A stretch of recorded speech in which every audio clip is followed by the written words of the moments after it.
And closing arguments are now over, and a federal judge in Miami will decide the fate of an immigration detention center in the Everglades. That decision could come in just a matter of days. Christina Vasquez was in the courtroom for today's proceedings.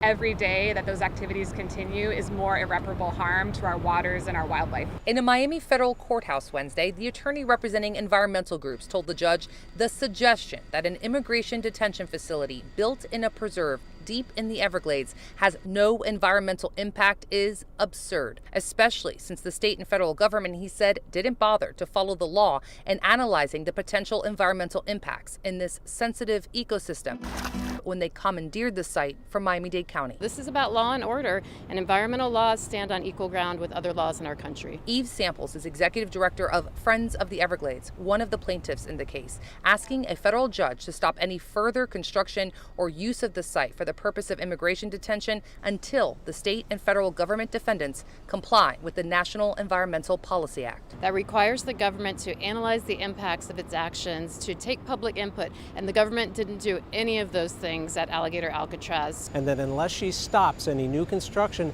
and potentially the operation of the facility itself, the Everglades are going to be harmed. And if they've met that burden, this irreparable harm, she will issue a temporary injunction. Working to distance itself from the state-run facility, the attorney representing the federal government argued no environmental impact study was performed because it did not come up with the idea of placing an immigration detention facility in the Everglades. As an attorney for the state told a judge, they control the site, not the feds. And if that's the case, the statute in question doesn't apply. Federal and state defendants are dancing a wild two-step together. They're trying to bend over backwards to avoid accountability.